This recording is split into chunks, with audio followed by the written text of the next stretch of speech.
दिखाया जाता है कि पूरी पृथ्वी बहुत सारी बर्फ से ढकी हुई है और इस वजह से बचे हुए इंसानों को जमीन के नीचे रहना पड़ रहा है। अब जमीन में रहने के लिए बनाई कुछ जगहों में से एक जगह का सीन दिखाया जाता है।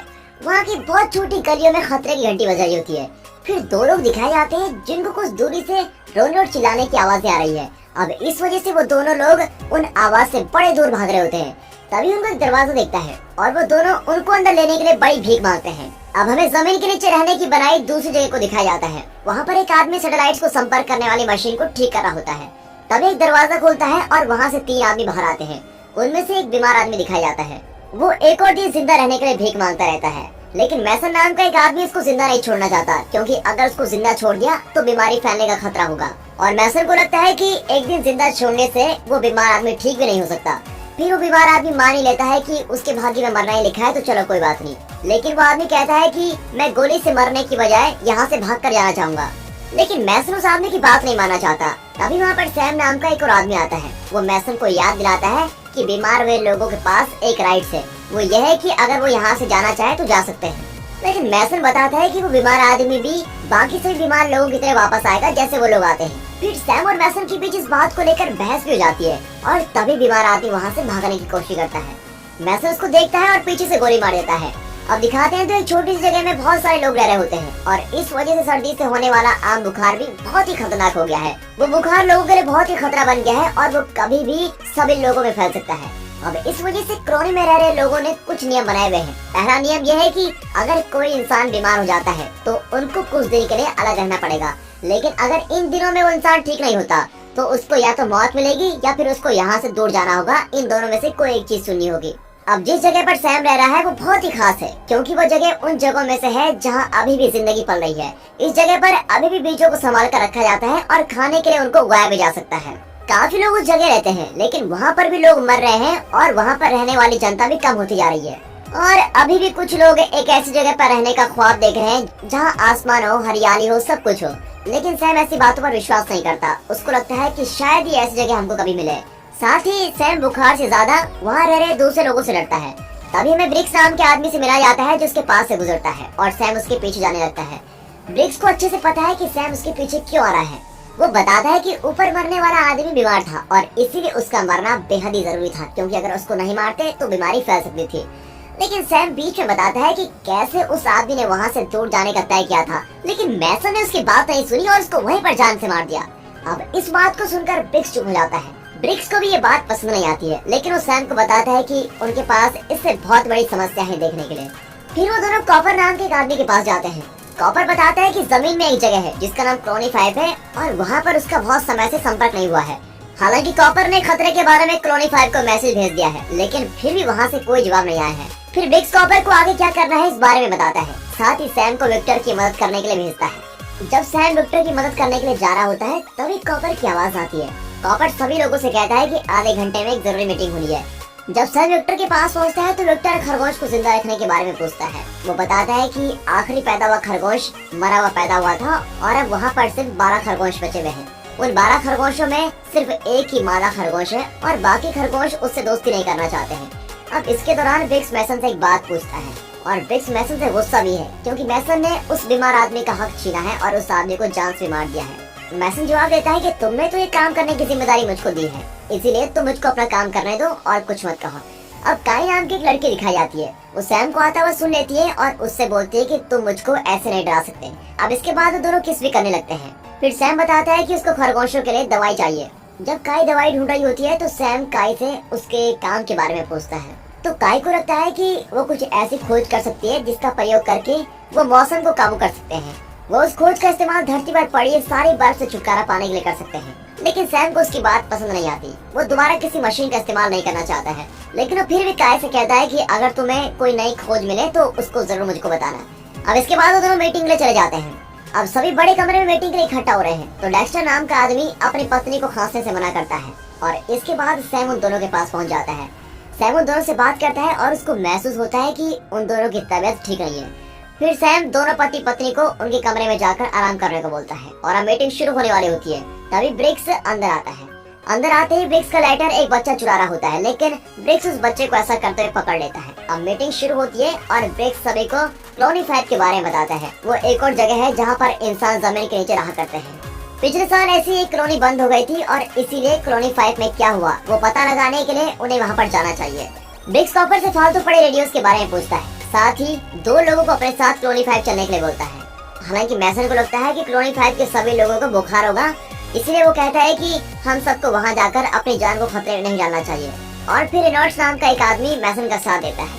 अब ब्रिक्स डेक्स्टर को उसके साथ चलने को बोलता है, लेकिन सैम बोलता है कि डेक्स्टर की ज्यादा जरूरत इस कॉलोनी को है, इसलिए वो खुद ब्रिक्स के साथ चलने को बोलता है। और विक्टर का बेटा ग्रेडन भी उनके साथ चलने को बोलता है, लेकिन उसके मम्मी पापा उसको भेजना नहीं चाहते हैं। फिर ब्रिक्स उन दोनों को साथ ले जाने के लिए मान जाता है और उसके वापस आने तक काय को कॉलोनी की जिम्मेदारी देता है। अब मीटिंग खत्म होने वाली होती है, लेकिन तभी डेक्स्टर की पत्नी खांस देती है और सभी लोग बहुत ही डर जाते हैं। ब्रिक्स मैसन को इशारा करता है और वो उन दोनों पति पत्नी को अपने साथ लेके जाते हैं। ब्रिक्स डेक्स्टर को बोलता है कि उनके खराब तबीयत के बारे में उन्हें उनको पहले बता देना चाहिए था।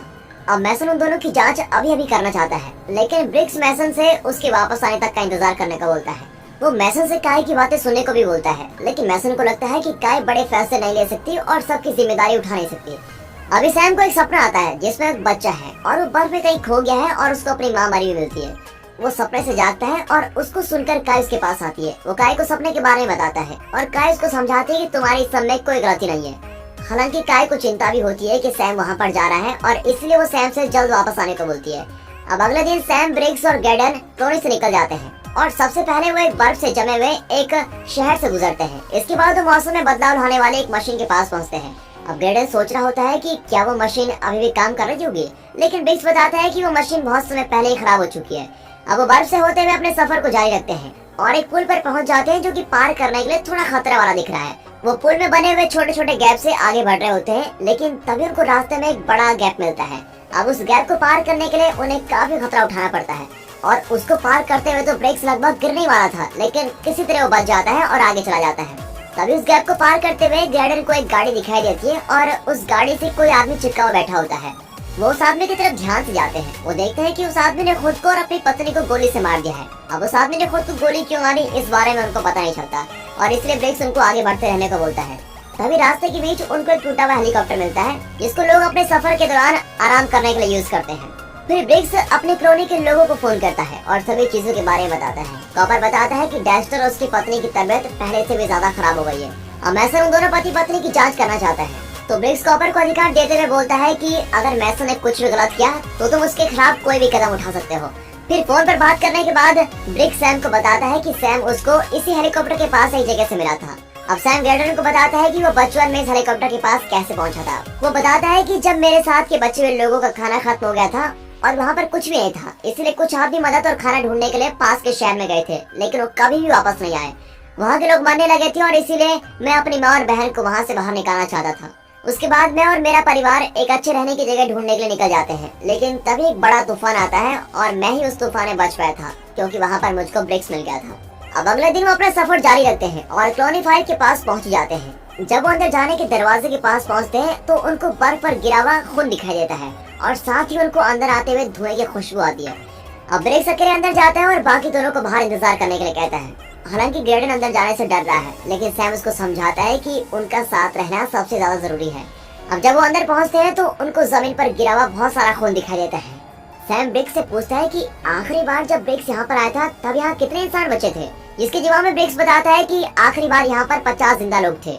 अब वो कॉलोनी के अंदर जाते हैं और उनको पहले से भी ज्यादा खून मिलता है। ब्रिक्स ग्रेडन को एक बंदूक देता है और कहता है कि अगर कोई दिक्कत हो तो इसका यूज कर लेना। अब वो शांति के साथ आगे बढ़ते हैं। वो देखते हैं कि सभी चीजें बुरी तरह से फैली हुई हैं और सारी जगह बहुत ही ज्यादा खून लगा हुआ है। अब ये सब देखकर ग्रेडन मान लेता है कि सभी लोग मारे जा चुके हैं और तभी कुछ दूरी से कुछ अजीब आवाज आती है। उन आवाजों को सुनकर वो मान लेते हैं कि कोई तो यहाँ पर जिंदा है और जल्द ही वो उन आवाजों का पीछा करने लगते हैं। तभी सैम उस आवाज का पता लगाने के लिए सबसे आगे चलता है। वो एक दरवाजे पर पहुँचते हैं जिसके ऊपर बहुत बड़ी बड़ी खरोंचें लगी हुई है। अब वो उसको खोलते हैं और सबसे पहले ब्रिक्स अंदर जाता है और अंदर उनको एक आदमी देखता है जो कि मरा हुआ लग रहा है। जब वो उस आदमी के पास पहुंचते हैं तो वो आदमी खड़ा हो जाता है, जिससे ब्रिक्स और उसके साथी डर जाते हैं। वो आदमी डरा हुआ है और डर की वजह से ब्रिक्स से लड़ने की कोशिश करता है। ब्रिक्स और उसके साथी बताते हैं कि वो वहाँ पर मदद करने के लिए आए हुए हैं। अब डरा हुआ आदमी दरवाजे को बंद करने के लिए बोलता है, तो सैम उसको कुछ पानी देता है और वो आदमी अपना नाम लेलन बताता है। जब सभी उस आदमी से सवाल पूछ रहे होते हैं तो वो आदमी खाना खाने के लिए मांगता है और लेलन को ये भी पता नहीं है कि वो इस कमरे में कितने दिनों से रह रहा है। उसको किसी और इंसान के जिंदा बचने के बारे में पता भी नहीं था। ब्रिक्स बताता है कि उसको कॉलोनी 5 से कुछ अजीब मैसेज आया था और इसलिए वो यहाँ पर लोगों की मदद करने के लिए आए हुए हैं। अब डरा हुआ आदमी बताता है कि दूसरे बाहर के लोगों से संपर्क करने के लिए कॉलोनी 5 के लोगों ने एंटीना को ठीक किया था और इसी वजह से वो दूर के लोगों से संपर्क कर पा रहे थे। कॉलोनी 5 में एक अधूरा मैसेज आया था। उस मैसेज में एक वीडियो है जिसमें एक आदमी दिखता है। वो मौसम को काबू करने वाली एक मशीन को ठीक कर देने की बात करता है। मशीन को ठीक करके उन्होंने सभी बर्फ को पिघला दी है, जिससे उपजाऊ जमीन दिखने लगी है। उनके पास पेड़ पौधे उगाने के लिए बीज नहीं है और इसलिए वो किसी को बीज के साथ वहाँ पर बुला रहे हैं। वो आदमी कहाँ पर है, मैसेज में इसके बारे में ठीक से पता ही नहीं चलता। अब लेलिन बताता है कि उन्होंने कुछ लोगों की एक टीम को मैसेज में बताई गई जगह का पता लगाने के लिए भेजा था। उनको वो जगह कभी भी नहीं मिली, लेकिन जब टीम वापस कॉलोनी 5 में आ रही थी तब कुछ लोगों ने उनका पीछा किया। फिर लेलैंड मैसेज में बताई जगह के बारे में सैम को बता रहा होता है और तभी ब्रिक्स लेलैंड को अपने साथ ले जाने की बात को बोलता है। लेलैंड उस कमरे के बाहर निकलने से बहुत ही डरता है, तो सैम बताता है कि तुम्हें डरने की कोई जरूरत नहीं है क्योंकि बाहर कोई भी नहीं है। अब ब्रिक्स ग्रेडन को अपनी कॉलोनी से बात करने को बोलता है। साथ ही ब्रिक्स सैम से बोलता है कि काम आने वाली चीजों को इकट्ठा कर दो। अब ब्रिक्स को इस जगह पर बॉम्ब मिलता है और तभी ग्रेडन बताता है कि वो अपनी कॉलोनी से संपर्क नहीं कर पा रहे हैं। ब्रिक्स ऊपर जाकर कॉलोनी से दोबारा संपर्क करने की बात करता है। अब वो बाहर निकलने के लिए तैयार हो ही रहे होते हैं, लेकिन अचानक उनको बाहर से एक भयानक आवाज आती है। फिर ब्रिक्स उस आवाज का पीछा करने की कोशिश करता है, लेकिन जब उसको आसपास कुछ नहीं दिखता तो वो बाकी सभी लोगों को पीछे आने को बोलता है। वो चारों कमरे से बाहर आ जाते हैं, लेकिन ग्रेडन से बचता हुआ लेलैंड वापस कमरे में जाकर खुद को बंद कर लेता है। अब इसके साथ ब्रिक्स और उसके साथी अंदर बनी छोटी गलियों से होते हुए आगे जाते हैं। इसके साथ उनको बहुत तेज चिल्लाने और दरवाजे पीटने की आवाज आती है। कॉलोनी के और अंदर पहुंचकर उनको वहां पर किसी की हिलती हुई परछाई दिखाई देती है और ग्रेडन को लगता है कि उन तीनों को यहाँ नहीं आना चाहिए था क्योंकि यहाँ पर खतरा हो सकता है। अब इसके बाद वो अपनी टॉर्च की लाइट्स को बंद कर देते हैं। वो आवाजों के पास पहुँचते हैं और उनको बहुत सारा खून खराबा दिखाई देता है। अब इस सब के बीच एक आदमी एक इंसान के शरीर को काट रहा है। वहाँ एक और आदमी है जो इंसान का शरीर खा रहा है और तीसरा आदमी अपने दांत तीखे कर रहा होता है। कॉलोनी 5 में रहने वाले सभी लोगों को मार दिया गया है। अब कसाई को सैम और उसके साथियों की खुशबू आ जाती है और वो जल्दी से पीछे मुड़कर देखता है, लेकिन तभी सैम उसको मार देता है। अब उन मरे पड़े शरीरों के बीच में से एक और आदमी जाग जाता है और तीनों का पीछा करने लगता है और काफी सारे उनका पीछा करने लगते हैं। फिर सैम उन आदमखोरों के सरदार पर गोली चलाता है और तीनों वहाँ से भाग जाते हैं। अब सभी आदमखोर उनका पीछा करने लगते हैं। तभी ब्रिक्स एक बॉम्ब फेंकता है, लेकिन उससे ज्यादा आदमी नहीं मार पाते।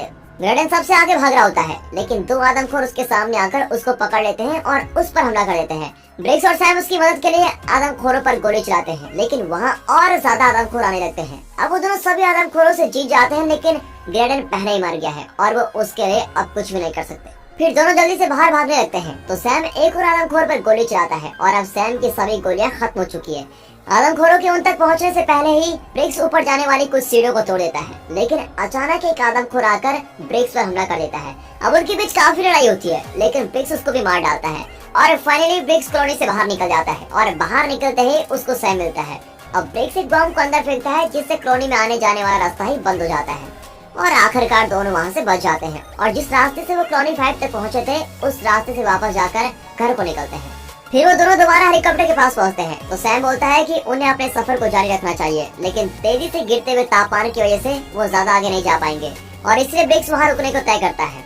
उसी रात सैम ब्रिक्स से उन आदमखोरों के बारे में बोलता है, तो ब्रिक्स बताता है कि लोग अपनी जान बचाने के लिए बहुत भयानक काम भी कर सकते हैं। वो सैम को एक समय के बारे में बताता है जब सेना के आदमी सभी को बचाने की कोशिश कर रहे थे। ब्रिक्स बताता है कि उसने इंसानों को अपनी भूख की वजह से बेकाबू होते हुए देखा और तब लोग इंसानों को मारकर खा रहे थे। ब्रिक्स आगे बताता है कि उसने अपने सामने ही लोगों को आदमखोरों की तरह एक दूसरे का मांस खाते हुए देखा था, इसलिए ब्रिक्स और मैसन उस जगह से भाग आए थे और तभी एक ऐसी जगह की तलाश करने निकल गए जहाँ ऐसा कुछ भी ना होता हो। अब सैम कॉलोनी 5 में आई वीडियो मैसेज के बारे में बात करता है। इसके जवाब में ब्रिक्स बोलता है उनके पास उगाने के लिए पहले से कुछ बीज पड़े हुए हैं और इसीलिए वो अपनी कॉलोनी में पहुंचकर इस बारे में कुछ न कुछ जरूर सोचेंगे। अब अगले दिन सैम देखता है कि उनके पैरों के निशानों का पीछा करते हुए आदमखोर उन तक पहुंचने वाले हैं। अब सैम को डर है कि आदमखोरों को पकड़कर वापस अपने साथ न लेके जाएं, लेकिन ब्रिक्स के पास एक योजना है और वह आदमखोरों को पुल पर रोकने का सोच रहा होता है। वो भागते हुए पुल की तरफ जाते हैं और आदमखोर भी उनका पीछा कर रहे होते हैं। फिर पुल पर पहुंचने के बाद भी वो भागते ही रहते हैं और लंबी छलांग लगाकर उस बड़े गैप को पार कर लेते हैं। अब इसके बाद ब्रिक्स बम निकालकर पूरे पुल को उड़ाना चाहता है। वो बम को उस बड़े गैप के पास लगा देता है और खुद वहाँ से भाग जाता है, लेकिन उसकी बुरी किस्मत तो देखो, बम में लगी हुई आग बुझ जाती है। अब ब्रिक्स बम को वापस जलाने के लिए जाना चाहता है, लेकिन सैम उसको ऐसा करने से मना करता है। सैम कहता है कि इसमें खतरा है, लेकिन ब्रिक्स नहीं मानता और सैम को ही बेहोश कर देता है। अब आदमखोर जल्दी उनकी तरफ बढ़ रहे होते हैं, लेकिन तेज चलती हुई हवा के कारण बम जलता ही नहीं है। अब कुछ आदमखोर लगभग ब्रिक्स के पास पहुंच जाते हैं, लेकिन वो उस बड़े गैप से नीचे गिर जाते हैं और आखिरकार बम जल जाता है और ब्रिक्स आदमखोरों को अपने पास बुलाने के लिए चिढ़ा रहा होता है। वो कुछ आदमखोरों से लड़ता है, लेकिन तभी बम उसके हाथ में फट जाता है, जिससे पुल बीच में टूटता है। हालांकि आदमखोरों का सरदार अभी भी जिंदा बच गया है और वो पुल के दूसरी तरफ खड़ा होकर सैम को देख रहा होता है। इसके बाद सैम अकेला एक क्लोनी 5 की तरफ भागता हुआ जा रहा है। उसको रास्ते में दोबारा मौसम को काबू करने वाली वो मशीन मिलती है और कुछ देर बाद वो अपने क्लोनी के पास पहुंचता है। अब इस सब के दौरान मैसन डेस्टर उसकी पत्नी को बाहर लेके आया है। डेस्टर उसकी पत्नी के बुखार की जांच करने के लिए बार बार बोल रहा होता है, लेकिन मैसन उसकी कोई बात नहीं सुनता। मैसन उसकी पत्नी को गोली मारते हुए बोलता है कि अब से बुखार को लेकर किसी की कोई जांच नहीं होगी। तभी वहाँ पर काय आती है और मैसन की तरफ बंदूक तानती है। मैसन क्लोनी को अपने हिसाब से चलाना चाहता है और इसलिए उनके बीच बहस हो जाती है। तभी उनको सैम की मदद की आवाज आती है और काय सैम की तरफ भागती है और उसी के दौरान डेस्टर वहाँ से भाग जाता है। अब काय सैम को देख रही होती है, तभी पीछे से मैसन आता है और उसी को बेहोश कर देता है। और अब दिखाया जाता है कि सैम बेहोशी से जाग रहा है और उसके पास 2 लड़कियां खड़ी है। वो बोलती है कि तुम बिल्कुल सही सलामत हो। फिर वहाँ वेक्टर अपने बेटे के बारे में पूछता है, जिसके जवाब में सैम ब्रिक्स और ग्रे के मर जाने के बारे में बताता है। तभी वहाँ पर मैसन आता है और सैम के हाथों को बांध देता है। अब वो बताता है कि अब से वो खुद क्लोनी को चलाने वाला है। वो साथ ही बताता है कि लोगों को अब से आधा खाना दिया जाएगा और किसी के थोड़ा बीमार पड़ने पर ही उसकी तुरंत जांच की जाएगी। फिर सैम क्लोनी 5 में जो भी हुआ उस सब के बारे में बताता है। वो साथ ही बताता है कि आदमखोर उनका पीछा भी कर रहे थे। वो मौसम को बदलने वाली मशीन के ठीक हो जाने के बारे में भी बताता है, लेकिन मैसन उसकी बात पर विश्वास नहीं करता और वहाँ से चला जाता है। तभी एक छोटा बच्चा हथकड़ियों की चाबी चुरा कर लाता है और वो चाबी सैम को देता है। यहाँ विक्टर और मैसन बाहर जाकर आदमखोरों को देखते हैं। इसके बाद वो कैमरे की मदद से आदमखोरों को ढूंढ रहे होते हैं, लेकिन उनको कुछ भी नहीं मिलता। तभी वहाँ भागता हुआ रेनॉल्ड आता है और सैम के भाग जाने के बारे में बताता है और यहाँ फिर सभी सैम को ढूंढने जाते हैं, लेकिन इसके दौरान सैम काय को ढूंढ रहा होता है। काय को भी बंद करके रखा गया है और उसको चोट भी लगी हुई है। सैम उसको किसी तरह बचा लेता है। फिर वो और काय कंप्यूटर के पास जाते हैं। सैम काय को जगह दिखाना चाहता है जहाँ से मौसम को बदलने वाली मशीन को ठीक होने का मैसेज आया था। सैम को उस जगह को ढूंढने में थोड़ा समय लगता है, लेकिन वो उस जगह को ढूंढ ही लेता है। फिर सैम वहाँ से कुछ बीज अपने साथ रख लेता है और सभी को उस मैसेज में बताने के लिए भाग जाता है। यहाँ मैसन उनको पकड़ लेता है और बोलता है कि यहाँ से कोई भी बाहर नहीं जा सकता। अब अचानक बाहर से कुछ पीटने की आवाज आती है। वो कैमरे की तस्वीरें देखने जाते हैं और देखते हैं कि वहाँ पर आदमखोर लोग दरवाजा खोलने की कोशिश कर रहे हैं। आदमखोरों को सरदार डेस्टर का सर कैमरे के सामने लाकर दिखाता है और फिर कैमरा ही तोड़ देता है। अब मैसन उन सभी लोगों को बंदूक देने को बोलता है जिनको बंदूक इस्तेमाल करनी आती है, और जिनको बंदूक चलानी नहीं आती उनको वो एक सुरक्षित जगह में लेके जाता है। अब यहाँ कॉपर के ऊपर की मंजिल पर लोगों के भागने की आवाज आती है और वो जल्दी लोगों की मदद करने जाता है। और इसी बीच वहाँ की लाइट भी चली जाती है। वहाँ का दरवाजा खुलता है, लेकिन वहाँ से कोई भी अंदर नहीं आता। तभी अंदर से कुछ अजीब आवाजें आने लगती है और अचानक कॉलोनी में बनी नालियों में से एक आदमखोर बाहर निकलता है और कॉपर पर हमला कर देता है। अब जिस कमरे को सभी सुरक्षित मान रहे थे, अब वहाँ का दरवाजा खुला रहने की वजह से सभी लोगों पर आदमखोरों ने हमला कर दिया है। लेकिन एक हिम्मत वाला बच्चा उस कमरे का दरवाजा सही समय पर बंद कर देता है। अब इसके दौरान सैम और उसके साथ के लोगों को महसूस होता है कि आदमखोर पहले अंदर पहुंच चुके हैं और तभी हवा के लिए बनाई गई नालियों से आदमखोर निकलने लगते हैं। वो कुछ को मार तो देते हैं, लेकिन वहाँ और भी ज्यादा आदमखोर आ जाते हैं। अब विक्टर आदमखोरों के सरदार से लड़ता है। इसके दौरान सैम और काय बाकी सभी लोगों को बचाने की कोशिश कर रहे होते हैं और छुपने के लिए एक अच्छी जगह को ढूंढ रहे होते हैं।